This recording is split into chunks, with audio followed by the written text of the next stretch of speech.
जय हिंद। नमस्कार साथियों, कैसे हैं आप सभी लोग। उम्मीद करते हैं कि आप सभी लोग अच्छे होंगे। और साथियों, आप सभी लोग की जो तैयारी है बिल्कुल अच्छी तरीके से चल रही होगी। तो साथियों, आज के इस क्लास में जो है साथियों हम सभी लोग जो है बीएसएससी कार्यालय परिचारी भर्ती 2026 के एग्जाम के लिए साथियों टॉप मोस्ट इंपोर्टेंट क्वेश्चन को देखने वाले हैं, जो कि साथियों आपके बीएसएससी कार्यालय परिचारी भर्ती 2026 के एग्जाम के लिए जो है काफी इंपॉर्टेंट है। तो आप इस क्लास को बिल्कुल अच्छी तरीके से लास्ट तक देखिएगा और इस क्लास में दिए जाने वाले इन सभी क्वेश्चनों को आप अच्छे से जरूर याद कर लीजिएगा, जिससे कि आप जो है अपने एग्जाम में सभी क्वेश्चन को आसानी तरीके से बना पाएंगे।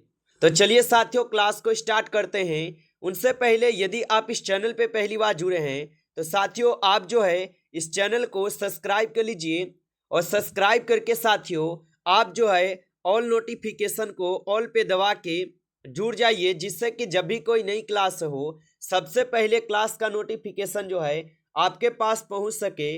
तो आप इस चैनल को सब्सक्राइब जरूर कर लीजिएगा, साथ ही साथ आप जो है इस क्लास को भी लाइक जरूर कर लीजिएगा।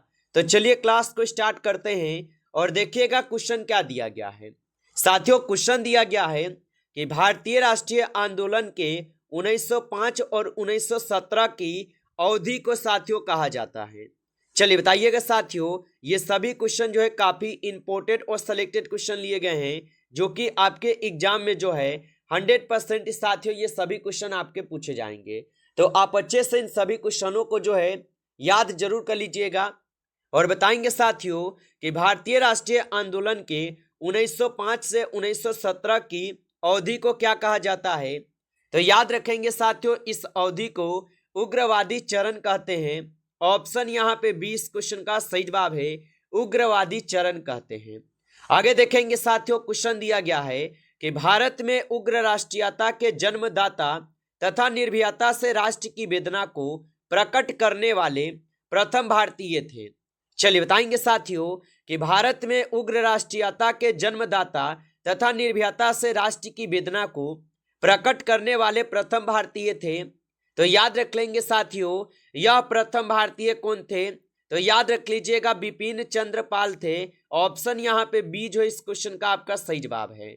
आगे देखिएगा साथियों, क्वेश्चन दिया गया है कि भारतीय राष्ट्रीय कांग्रेस की सबसे पहली महिला अध्यक्ष थी। चलिए बताएंगे साथियों कि भारतीय राष्ट्रीय कांग्रेस की सबसे पहली महिला अध्यक्ष कौन थी।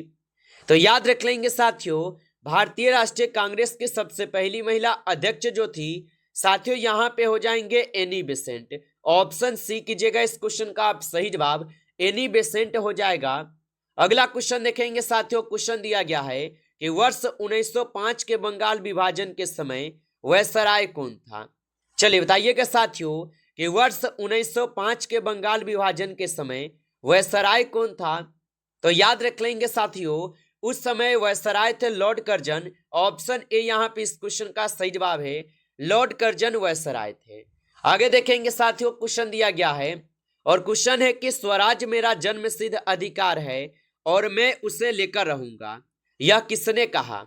चलिए बताइएगा आप कि स्वराज मेरा जन्मसिद्ध अधिकार है और उसे मैं लेकर रहूंगा, यह किसने कहा था। तो ये कहे हुए थे बाल गंगाधर तिलक जी। ऑप्शन यहाँ पे डी इस क्वेश्चन का सही जवाब है, बाल गंगाधर तिलक कहे थे। अगला क्वेश्चन देखिएगा, क्वेश्चन दिया गया है कि मार्ले मिंटो रिफॉर्म्स को किस वर्ष में प्रस्तुत किया गया था। चलिए बताइएगा कि मार्ले मिंटो रिफॉर्म्स को किस वर्ष में प्रस्तुत किया गया था।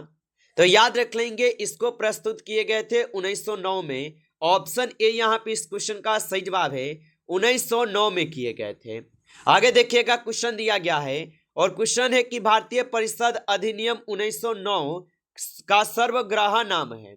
चलिए बताइएगा कि भारतीय परिषद अधिनियम 1909 का यहाँ पे सर्वग्राह नाम क्या होगा। तो साथियों यहाँ पे इस क्वेश्चन का सही जवाब मार्ले मिंटो सुधार हो जाएंगे। ऑप्शन सी सही जवाब है।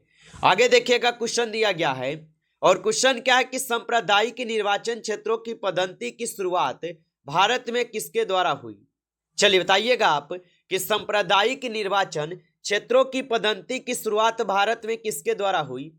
तो याद रख लेंगे साथियों, यह भारत में 1919 के पार्लियामेंटो सुधार रिफॉर्म्स के द्वारा होता है। ऑप्शन यहाँ पे 20 सही जवाब है इस क्वेश्चन का आंसर। आगे देखिएगा, क्वेश्चन दिया गया है कि भारतीय क्रांतिकारी की जननी किसे कहा जाता है।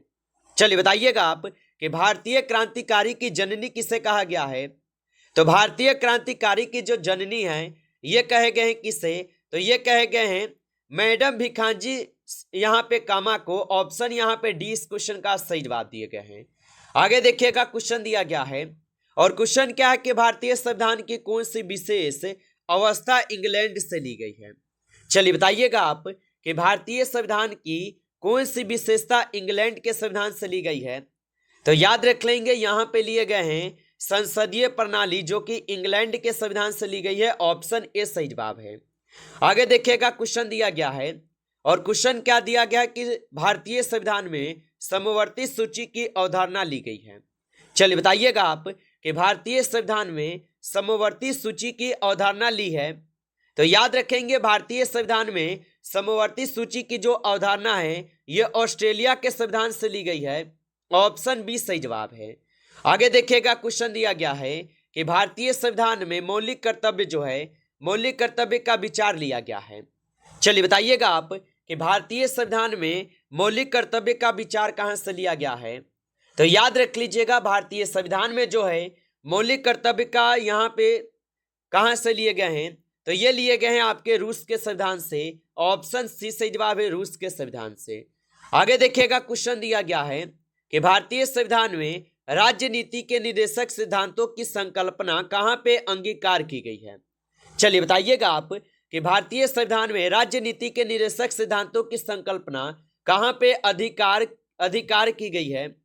तो याद रखिएगा, ये अंगीकार किए गए हैं आयरलैंड व स्पेन में। ऑप्शन ए यहाँ पे सही जवाब होगा।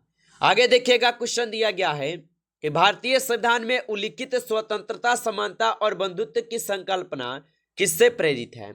चलिए बताइएगा आप, और आप अभी तक इस क्लास को जो है लाइक नहीं किए हैं तो आप इस क्लास को एक बार लाइक कर लेंगे। नए जुड़े हैं आप इस चैनल पे तो आप इस चैनल को भी सब्सक्राइब करके ऑल नोटिफिकेशन को ऑल पे दबा के जुड़ जाइए, जिससे कि जब भी कोई नई क्लास हो सबसे पहले क्लास का नोटिफिकेशन जो है आपके पास पहुंच सके। तो आप इस चैनल को सब्सक्राइब जरूर कर लीजिएगा और बताइएगा कि भारतीय संविधान में उल्लिखित स्वतंत्रता, समानता और बंधुत्व की संकल्पना किससे प्रेरित है। तो ये प्रेरित हो जाएंगे किससे, तो याद रख लीजिएगा ये प्रेरित है आपके फ्रांस के संविधान से। ऑप्शन ए सही जवाब होगा। आगे देखेंगे, क्वेश्चन दिया गया है कि विधि के समक्ष समानता लिया गया है। चलिए बताइएगा आप कि विधि के समक्ष समानता जो लिया गया है। तो याद रख लीजिएगा, विधि के समक्ष समानता जो लिया गया है यह समानता इंग्लैंड के संविधान से लिए गए हैं। ऑप्शन ए यहाँ पे इस क्वेश्चन का सही जवाब है। आगे देखिएगा, क्वेश्चन दिया गया है और क्वेश्चन क्या है कि भारतीय संविधान के निर्माण में सर्वाधिक गंभीर प्रभाव निम्नलिखित में से किसने छोड़ा। चलिए बताइएगा आप कि भारतीय संविधान के निर्माण में सर्वाधिक गंभीर प्रभाव निम्नलिखित में से किसने छोड़ा। तो याद रख लेंगे, ये छोड़े हुए हैं भारत सरकार अधिनियम 1935। ऑप्शन यहाँ पे 20 क्वेश्चन का सही जवाब है।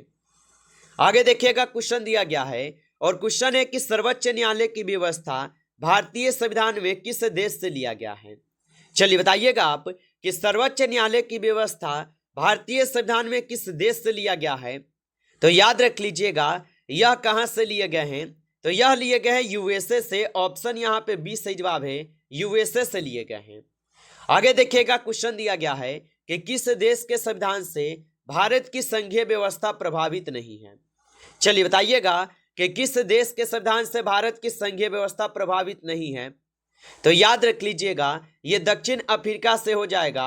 ऑप्शन यहाँ पे डी सही जवाब है। आगे देखिएगा, क्वेश्चन दिया गया है कि पृथ्वी की आंतरिक संरचना के संबंध में सर्वाधिक महत्वपूर्ण जानकारी का स्रोत क्या है। चलिए बताइएगा कि पृथ्वी की आंतरिक संरचना के संबंध में सर्वाधिक महत्वपूर्ण जानकारी का स्रोत क्या है। तो इसका स्रोत जो है भूकंप विज्ञान होगा। ऑप्शन यहाँ पे 20 सही जवाब है, भूकंप विज्ञान होगा। आगे देखेंगे, क्वेश्चन दिया गया है और क्वेश्चन क्या है आपका कि पृथ्वी की सबसे ऊपरी परत के लिए सर्वप्रथम सियाल शब्द का प्रयोग किसने किया। चलिए बताइएगा आप कि पृथ्वी की सबसे ऊपरी परत के लिए सर्वप्रथम सियाल शब्द का प्रयोग किसने किया है? तो याद रखेंगे सबसे पहले किए हुए हैं किसने? तो सबसे पहले किए थे जेफरीन। ऑप्शन यहाँ पे सी सही जवाब है, जेफरीज किए थे, याद रखेंगे। आगे देखिएगा क्वेश्चन दिया गया है, और क्वेश्चन क्या दिया गया आपका? क्वेश्चन दिया गया कि पृथ्वी के केंद्र में पाए जाने वाला चुंबकीय पदार्थ है। चलिए बताइएगा आप कि पृथ्वी के केंद्र में पाए जाने वाला चुंबकीय पदार्थ क्या होगा? तो यहाँ पे पृथ्वी के केंद्र में चुंबकीय पदार्थ पाए जाने वाला जो है, यहाँ पे आपके निकेल हो जाएगा। ऑप्शन सी को सही जवाब करेंगे। आगे देखिएगा क्वेश्चन दिया गया है, और क्वेश्चन क्या है कि स्थल मंडल का तात्पर्य है। चलिए बताइएगा आप कि स्थल मंडल का तात्पर्य हो जाएगा, तो स्थल मंडल का जो तात्पर्य होगा ये पृथ्वी की बाहरी पपड़ी से है। ऑप्शन यहाँ पे डी सही जवाब है। आगे देखिएगा क्वेश्चन दिया गया है, और क्वेश्चन क्या है कि स्थल मंडल का विस्तार कितने किलोमीटर की गहराई तक है? चलिए बताइएगा आप कि स्थल मंडल की विस्तार कितने किलोमीटर की गहराई तक है? तो याद रखेंगे ये हो जाएंगे 100 किलोमीटर की गहराई तक। ऑप्शन बी सही जवाब है। आगे देखिएगा क्वेश्चन दिया गया है कि पृथ्वी के कुल द्रव्यमान का लगभग कितना प्रतिशत मेंटल में पाया जाता है? चलिए बताइएगा आप कि पृथ्वी के कुल द्रव्यमान का लगभग कितना प्रतिशत मेंटल में पाया जाता है? तो याद रख लेंगे यहाँ पे लगभग पाए जाते हैं 68%। ऑप्शन सी सही जवाब है। आगे देखिएगा क्वेश्चन दिया गया है, और क्वेश्चन है कि भूगर्भ में तापमान वृद्धि का कारण है। तो भूगर्भ में तापमान वृद्धि के कारण होगा, तो इसका कारण जो है यहाँ पे क्या होगा? तो 25 नंबर क्वेश्चन का सही जवाब ऑप्शन यहाँ पे सी होगा, दोनों। ऑप्शन सी को सही जवाब करेंगे। आगे देखिए क्वेश्चन दिया गया है कि ध्वनि का वेग भिन्न भिन्न माध्यमों में डैश है। चलिए बताइएगा आप कि ध्वनि का जो वेग है ये भिन्न भिन्न माध्यमों में क्या होगा? तो भिन्न भिन्न होता है, और ठोस में सबसे अधिक होता है। ऑप्शन बी को यहाँ पे आप सही जवाब करेंगे, याद रखेंगे। चलिए आगे देखिएगा क्वेश्चन दिया गया है, क्वेश्चन है कि लगभग 20 डिग्री के तापक्रम पर किस माध्यम में ध्वनि की गति जो है अधिकतम रहेगी? चलिए बताइएगा कि लगभग 20 डिग्री के तापक्रम पर किस माध्यम में ध्वनि की गति अधिकतम रहेगी? तो याद रख लेंगे ये रहेंगे किस में? तो ये लोहा में हो जाएगा। ऑप्शन डी सही जवाब है, लोहा में होगा। चलिए आगे देखिएगा क्वेश्चन दिया गया है, और क्वेश्चन है कि प्राध्वनिक विमान उड़ते हैं। चलिए बताइएगा कि प्राध्वनिक विमान जो है ये उड़ते हैं। तो प्राध्वनिक विमान जो है ये आपके ध्वनि की चाल से अधिक चाल से उड़ते हैं। ऑप्शन सी सही जवाब है। आगे देखिए क्वेश्चन यहाँ पे दिया गया है कि ध्वनि के किस लक्षण के कारण कोई ध्वनि मोटी या पतली होती है? चलिए बताइएगा आप कि ध्वनि के किस लक्षण के कारण कोई ध्वनि मोटी या पतली होती है? तो याद रखेंगे तारत्व के कारण होगा। ऑप्शन बी सही जवाब है, तारत्व के कारण। आगे देखिएगा क्वेश्चन दिया गया है कि पुरुषों की अपेक्षा महिलाओं की आवाज अधिक तीक्ष्ण होती है क्योंकि महिलाओं की आवाज का डैश है। तो पुरुषों की अपेक्षा महिलाओं की आवाज अधिक तीक्ष्ण होती है क्योंकि महिलाओं की जो आवाज है ये आपके तारत्व अधिक होता है। ऑप्शन यहाँ पे डी सही जवाब है, याद रखेंगे। आगे देखिए क्वेश्चन यहाँ पे है, क्वेश्चन है कि प्रकाश विकिरण की प्राकृतिक होती है। चलिए बताइएगा तो प्रकाश विकिरण की प्रकृति होती है, तो प्रकाश विकिरण की जो प्राकृतिक है ये तरंग एवं कण दोनों के समान है। ऑप्शन सी को यहाँ पे आप सही जवाब करेंगे। चलिए आगे देखिएगा क्वेश्चन दिया गया है कि प्रकाश के चिकने पृष्ठ से टकराकर वापस लौटने की घटना को कहते हैं। चलिए बताइएगा कि प्रकाश के चिकने पृष्ठ से टकराकर वापस लौटने की घटना को क्या कहेंगे? तो इस घटना को प्रकाश का प्रवर्तन कहेंगे। ऑप्शन यहाँ पे बी सही जवाब है, प्रकाश का प्रवर्तन कहलाएगा। आगे देखिए क्वेश्चन यहाँ पे दिया गया है कि प्रकाश का वेग सर्वप्रथम किसने ज्ञात किया? चलिए बताइएगा कि प्रकाश का वेग सर्वप्रथम किसने ज्ञात किया? तो प्रकाश का वेग सर्वप्रथम जो है ज्ञात किए थे रोमर। ऑप्शन यहाँ पे सी सही जवाब है, रोमर किए थे। आगे देखिएगा क्वेश्चन दिया गया है कि प्रकाश का वेग किसमें अधिकतम होता है? तो प्रकाश का जो वेग होगा ये किसमें अधिकतम होगा? तो प्रकाश का जो वेग होता है ये निर्वात में अधिकतम होता है। ऑप्शन सी को यहाँ पे आप सही जवाब करेंगे, ये निर्वात में जो है अधिकतम होते हैं। चलिए आगे देखिएगा, क्वेश्चन दिया गया है कि चंद्रमा से पृथ्वी तक आने में प्रकाश को लगभग कितना समय लगता है। चलिए बताइएगा आप कि चंद्रमा से पृथ्वी तक आने में प्रकाश को लगभग कितना समय लगता है। तो चंद्रमा से पृथ्वी को यहाँ पे आने तक जो है प्रकाश को समय लगता है आपकी कितना, तो आप बताएंगे 1 सेकेंड का समय लगता है। ऑप्शन सी सही जवाब है, 1 सेकेंड होगा, याद रखेंगे। नमस्कार साथियों, इस क्लास में आपके टॉप 35 क्वेश्चन थे, जो कि साथियों टॉप मोस्ट इंपॉर्टेंट क्वेश्चन थे ये सभी क्वेश्चन।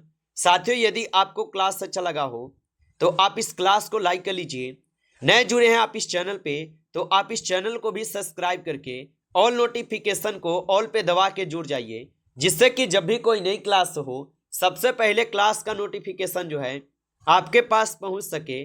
तो आप इस चैनल को सब्सक्राइब कर लीजिए और साथियों आप इस क्लास को अपने उन दोस्तों के पास जरूर शेयर कर लीजिए जिनको इस क्लास के साथियों जरूरत हो, तो आप इस क्लास को उनके पास जरूर शेयर कर देंगे। चलिए फिर मिलते हैं आपसे एक नेक्स्ट टॉपिक के साथ नेक्स्ट क्लास में, तब तक के लिए जय हिंद जय भारत।